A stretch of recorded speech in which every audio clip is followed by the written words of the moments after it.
Okay, so we'll here Marksman Sports Club to discuss the MVLA.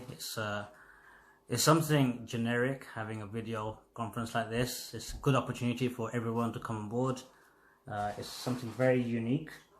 I'm also watching it live, so any questions you have, by the way, this is Ali Dharamshi, so if you want to message me privately, if you don't want to ask in the group, you're more than welcome to. However, we do encourage everybody to watch it live and ask the questions live. And in the meantime, we will try and get as many questions answered. We're planning on stopping at 7:45. Is that okay? Yeah? So we'll start with a very basic question, and either of you can answer this one. What is MVLA and how did it start? So I think with MVLA, it all stemmed down from the consultation we had a few months back. And as a committee, after the consultation, we sat down with all our members, and the league seemed like what everyone was crying out for. Competitive volleyball at a high level, and most importantly, gelling as a team, as a unit. It's something we've never looked at before. Historically, before we go into tournaments, we have 3-4 weeks worth of practice, and then we wonder why we didn't perform as well in the tournament. So this time we thought it'd be a great idea to have competitive volleyball all year round, and you get us united as a club, and try something a little bit different. And it sounded like it was everything that everyone wanted. So a lot of thoughts gone into it.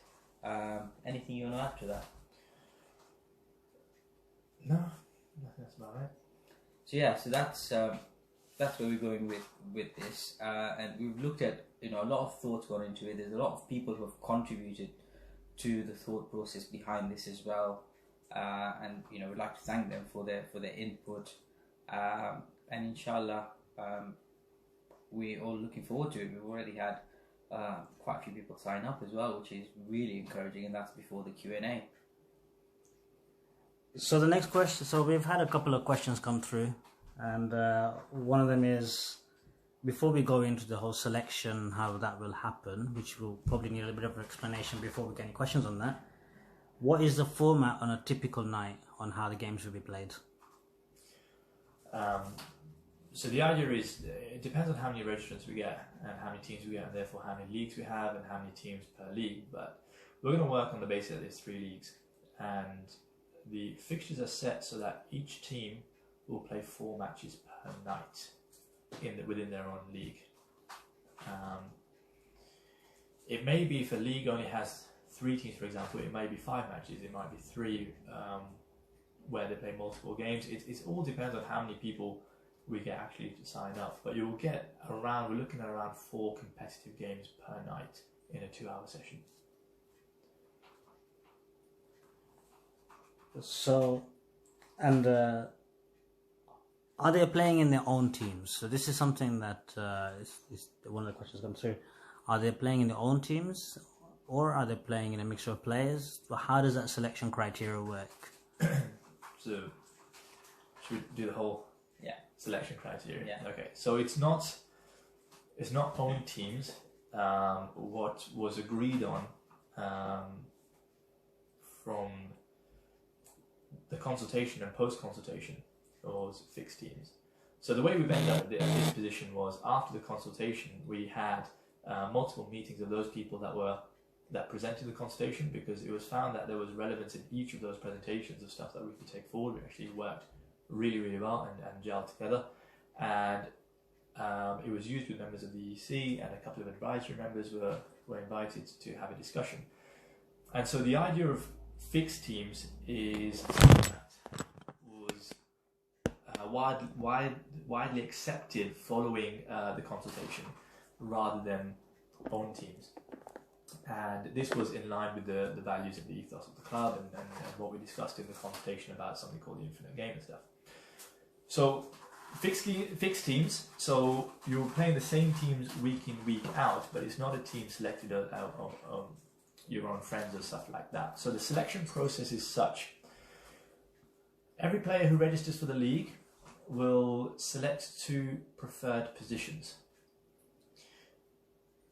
The list of those players in those positions will then be sent to 6 people who will independently rank those people based on ability and sole ability. It's not based on perception, personal attitude, etc. It's based on their opinion about their ability. If one of those people that's ranking those players doesn't know a particular player, they do not rank them at all. Because what will happen is that the information will be collated and then they will be put in a rank based on their average ranking across the board. So, you know, if, for example, Mazhar says you play front left and someone ranks you 4th, someone ranks you 6th, someone ranks you 8th, then your average is ranked 6th, and you go and list as a front left, your position is ranked 6th. And then those ranks then split into 3 tiers or 3 pots. So there's a Premiership pot, a Championship pot, and a League. Mentioning what happens if you rank 6th and 8th in the second position. Oh, so you go with your highest position, Yeah. but captains will be aware of what your second position of preference also was. In the captains meeting, you will have, for example, 3 Premiership captains, 3 Championship captains, 3 League One captains, and they will have the pot in front of them from the top. The Premiership will, for example, have the top 3 players of each position in a pot. And the Championship will have the next 3, and the League One will have the next 3. They will then pick players per position. So there'll be a pot with 3 players for front left, and they will pick their front left player. So the teams will be selected out of a hat, essentially, by the captains based on the ranking and ability. So you're picking players of similar ability to you to play in those leagues. There is then a transfer window in that captain's meeting that will happen. It'll take 20 minutes. They have a limit of 20 minutes to do a maximum of 2 transfers. They can do 0 transfers if they wish to do so. The only caveat being that both captains have to agree to the transfer, and the transfers can be across the board. It doesn't have to stick within those Premiership pots, or it can be across the board. So that's how the team selection method has been devised.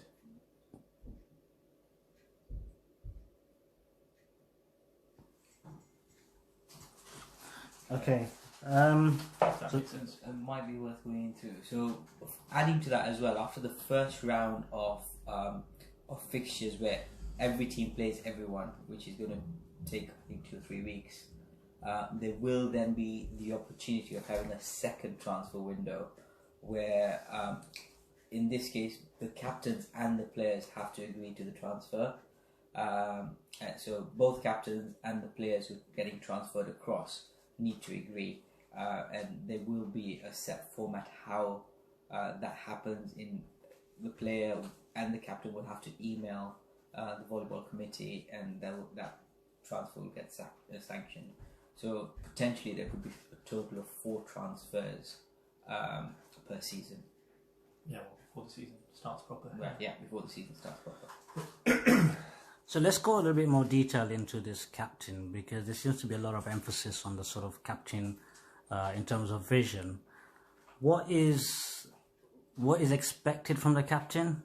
And let's just say that is somebody who doesn't feel like he's a strong captain at the moment, but he wants to become a captain. What opportunities are there for them? So with the captains, it's something that we're looking at in building leadership within our club. So we're encouraging as many of you who put your names forward to be captains. We're looking at a very thorough program for leadership, for conflict management, that we're looking to put all potential captains through. So you may have the opportunity to go on these programs or training courses for becoming a better leader, captain, etc. And you may not necessarily have to be a captain in the league, but I think it's what's better than captaining your team at MAMT.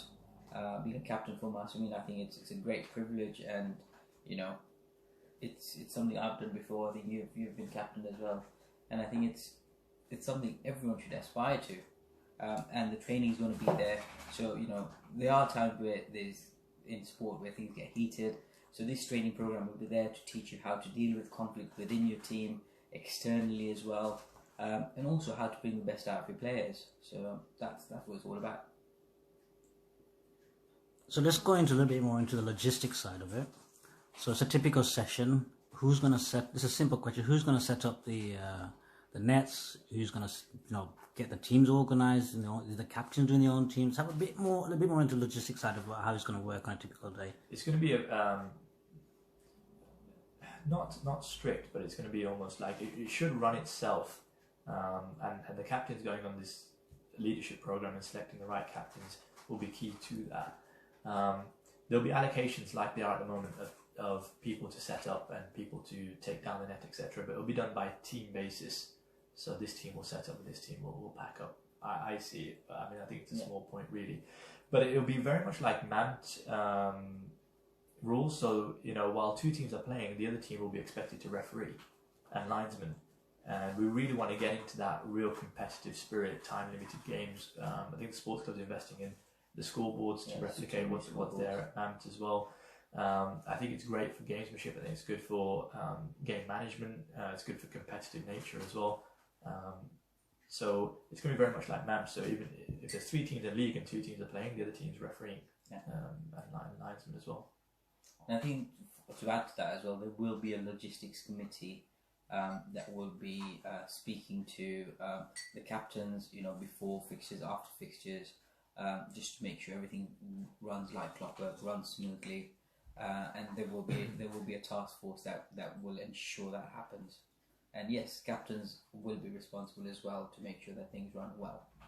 I think on that point, the whole thing that's been devised, it's very interesting actually, because it's been devised by a group of people that actually are from different factions of the sports club, and actually came together around the table a couple of times and actually agreed on a lot of stuff and agreed on what was wrong, but then actually had positive remarks to how we can put it right, which is quite refreshing, really, in volleyball.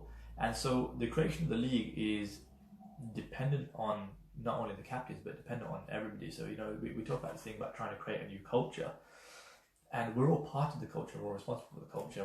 We all perpetuate that culture that we feel that we're victims of as well. So if we want the league to succeed, it's down to every individual. And when there's a logistics committee or an AV subcommittee, etc., these committees are not formed. I'm not part of any committee. We were just part of this vision team. But if anybody wants to come forward and get involved, this league is for everybody, and everyone can get involved in any way they like. It's not exclusive. It's not message LED. Yeah. So, just a reminder, what we're doing today is basically we're discussing, taking questions on MVLA. If anybody has any questions, then please text me privately or put it on the group. So we just want to touch base on the payment side of it. It's £55. You're paying in advance for the sessions. And what does this include? Let's try to be as specific as possible. Why it is £55? What we're getting? What's the session? How many sessions are getting with it? So the £55 is, I think our treasurer did a lot of work on this, and it's basically just to cover the costs of the course hire. So we're looking at 13 weeks worth of volleyball, and the cup as well. It covers the trophies, investments in scoreboards, new volleyballs, all the rest of it. And when you break it down for the number of sessions that you're getting, I think it works out about £4, 16 or something like that. £4.16 per session, if I'm not mistaken, or thereabouts. So that's what the breakdown is. And what we try to do is, we suggested we have a fee up front, so you could pay the £55 up front, or break it down with 2 payments, with the first payment going out on the 1st of April and the next payment going out on the 1st of May. The whole logic behind it is, when people pay for something, they're then fully committed towards it, and that's what we wanted. We wanted members to be totally committed to the league, and have that competitive spirit, and quite out and win it. So that was the whole breakdown of the finances. Yeah. I think it makes it easier for captains as well, because in the past what we've done is said captains collect the money, and I think it's such a burden putting them on admin duty that takes away from the actual captain's duty. So That's a really good point. it's not fair. So this is a very good question, in fact. So we've got 6 people who are going to be deciding the rank the players, yeah? So who's going to decide who the 6 people are? And are we allowed to know who the 6 people are? No. So the 6 people will be chosen by the EC. They'll remain anonymous. But I think the criteria with the 6 people is to try and get different people within the club who are aware of different people's abilities. I mean, picking 6 people from tier 1 would be a nonsense because tier 3 will be hard done by. And so it has to be a range of people that know the levels of the players. And I think the key thing there is, for example, if let's say I was to be one of those people that's ranking players, and if I don't know a player, the fact is that I don't put a rank down, so therefore I'm not basing it on any incorrect information. Yes, it doesn't affect the average. The average could be based on one person ranking or 6 people's ranking, really depending on who's seen who. But I think the EC are very clear that they're going to pick a range of people who covers all the volleyball players that we have. And in essence, the ranking does matter to some extent, but only at the borders, if that makes sense. So for the first top 3 people, it doesn't matter who's first or who's third, they're going in the same pot.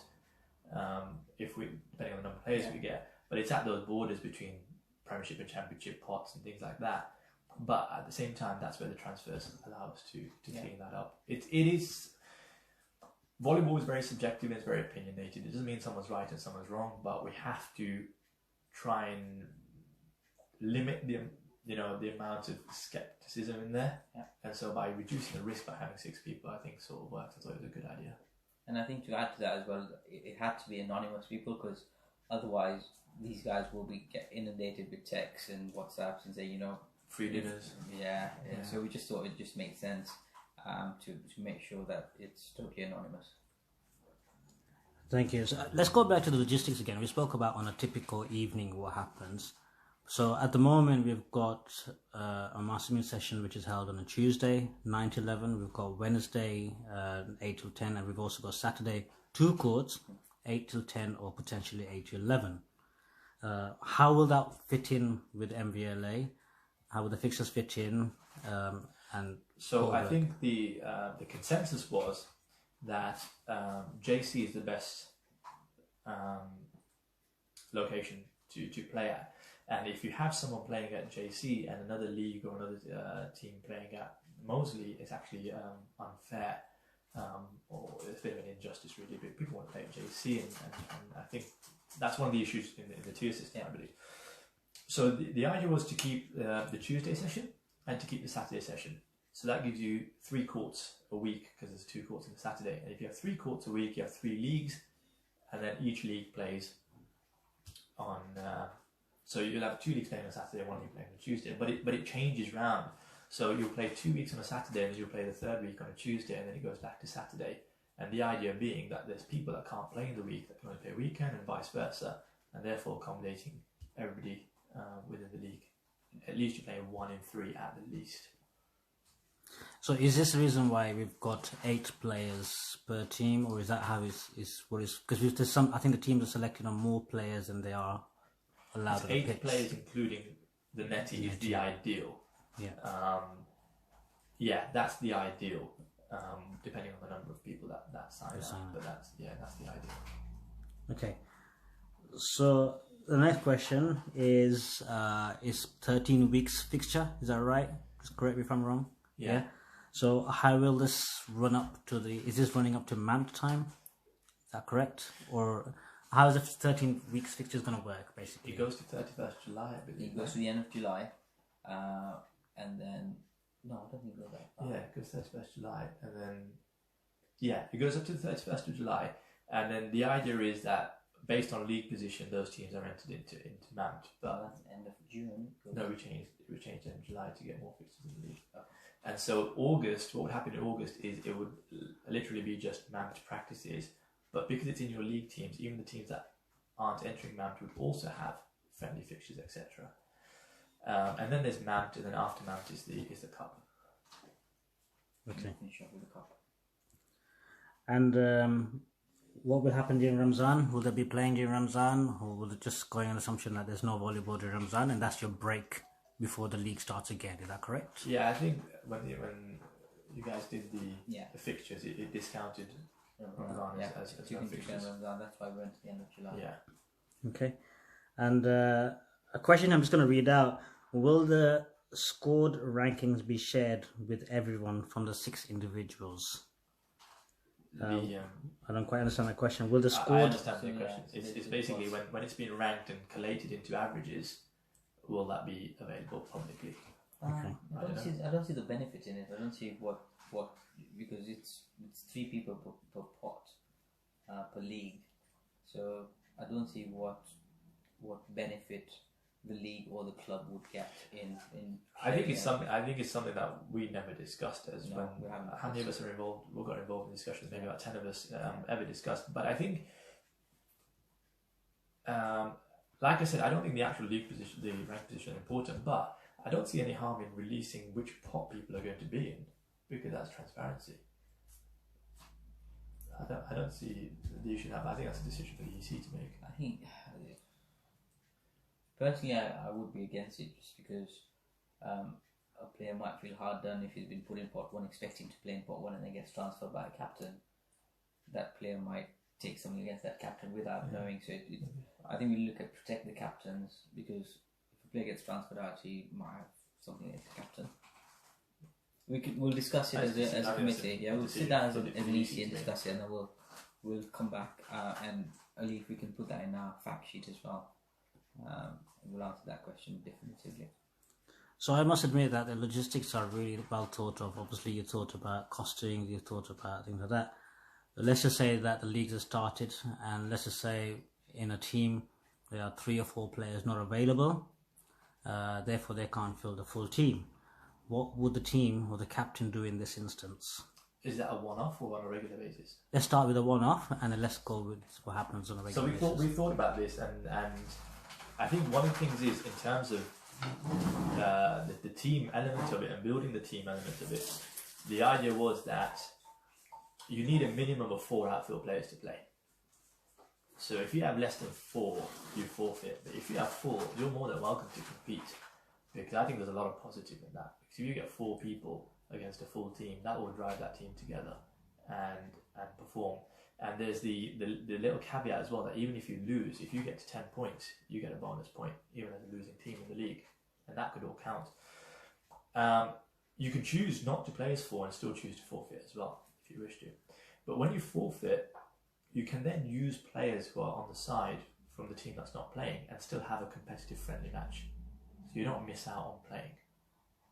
So if there's 3 teams playing in the league and 2 are supposed to be playing with 13 refereeing and linesmen, and my team hasn't got enough players, or we've got 4 and we can't play 4, we still get a game. We just take 2 players from the side and because there's an allocated time for that match to be played. So that match plays, if it gets played as a friendly, it gets played as a friendly.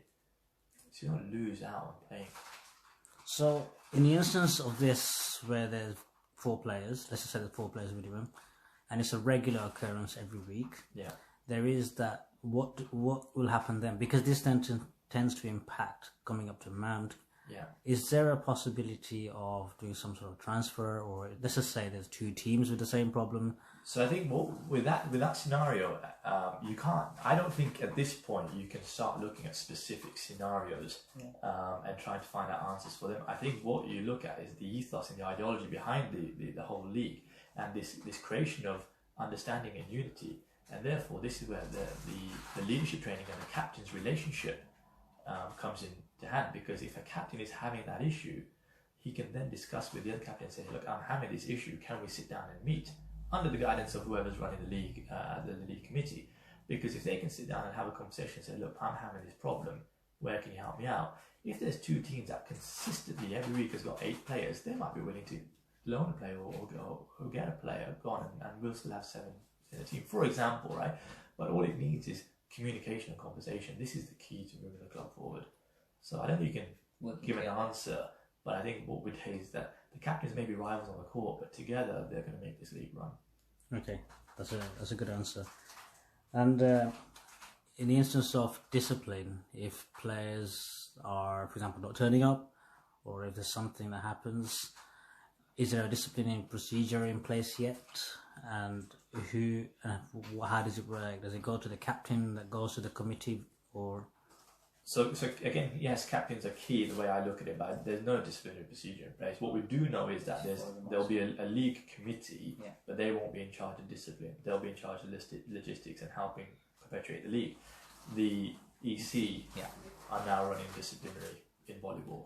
So any disciplinary issues will come straight to Secretariat, whether that's another player wants to complain, or a captain feels aggrieved, or players not follow protocol, then an email comes to the EC, and then the EC look at it. But there have to be a procedure laid out. There will be something. He's right.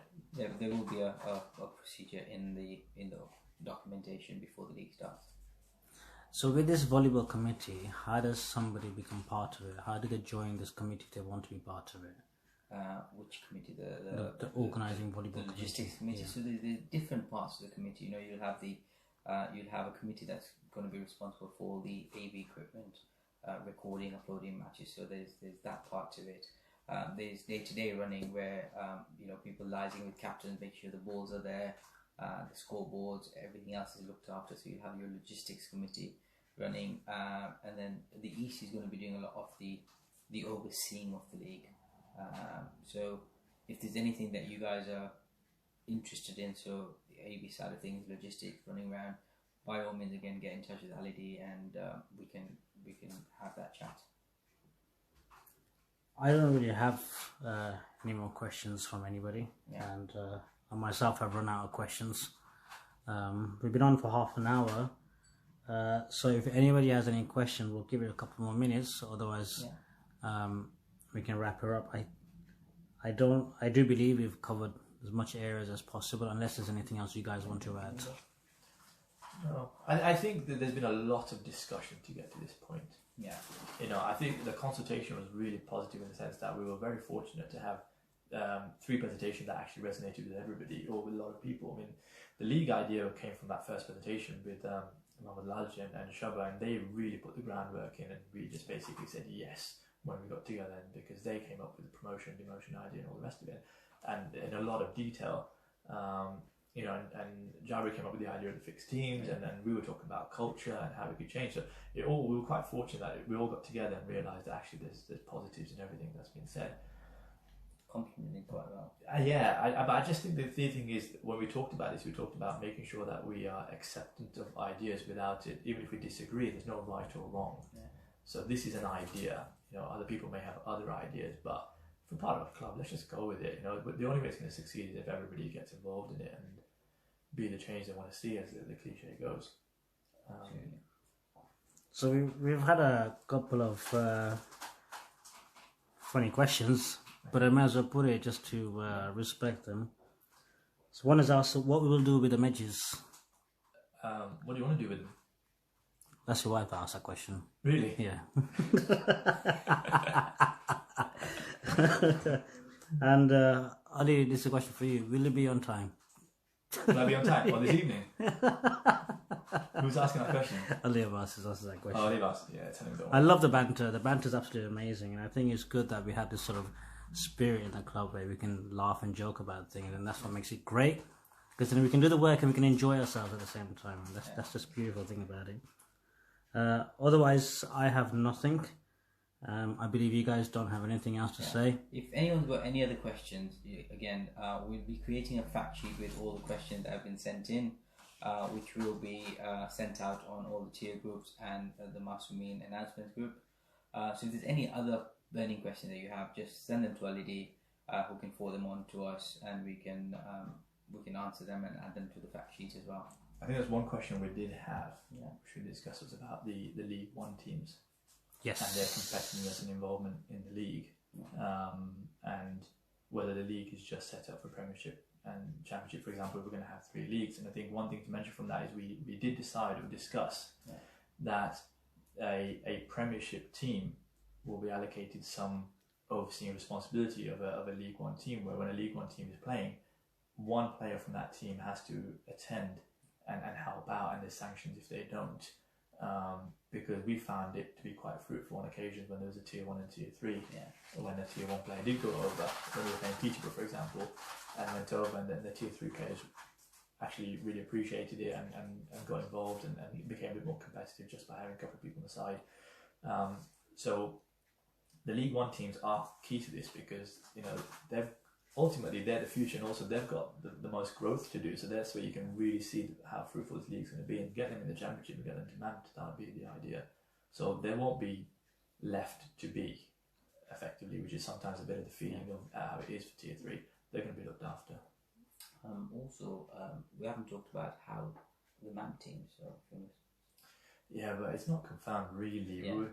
The idea is that the league teams, if we get allocated 6 teams, the top 6 teams in the league, go to Mount. But it's not confirmed because there was another idea as well. There's an alternative idea that if you get 6 teams allocated, the top 5 teams in the league go, and the top team in the League One, whoever wins the League One championship, goes as a 6th team as the reward for them. So, but that's just up for debate because that's just came up. So, the last question I've got really is this open to members only, or is it open to members and non-members? It's always we've always been a club about giving back to our members. So you need to be a member to play. It's as simple as that. No two ways about it. As we said from the start, we're looking at investing in our members. It's £4.15 a session or whatever it is. So it's really competitively priced. There'll be a lot that's going into it, and there's a lot of other exciting things that as a club we're looking at doing this year for our members. Can't say a lot at the moment, but inshallah in the next few months you'll all know about that. So a lot of you are members already, and anyone who's not yet signed up, just follow the link and sign up for your membership. And we'll just end it there with just one last serious question here. Will Dullah be 7th man?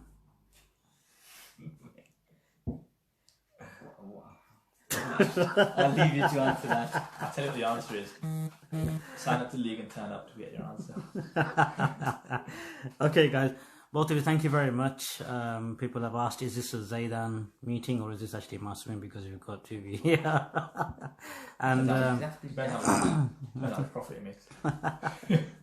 and we really do appreciate that you guys are taking out. I know you've all come from work and straight. As you can see, Ali's smart and dressed up in his suit. MVLA uniform. And Mazhar looks okay. But guys, thank you very much for your questions. Thank you guys for the answer. And we're really looking forward to this league starting. As and when we get more details, we will definitely pass it on. And the deadline is strict to get done. Yeah, that's the thing. So we've got a very, very strict deadline. The facts will be out soon. 9 days to sign up. So yeah, please guys, do sign up quickly. The sooner you start signing up, the sooner these guys can start planning. There's a lot of work on a daily basis going into all this in all different areas. We are ordering some equipments and things like that to help this league to make it as professional and as fun as possible. So please, please, please, can you all sign up as soon as possible. Thank you very much, guys. Inshallah, take care of yourself and Jummah Mubarak.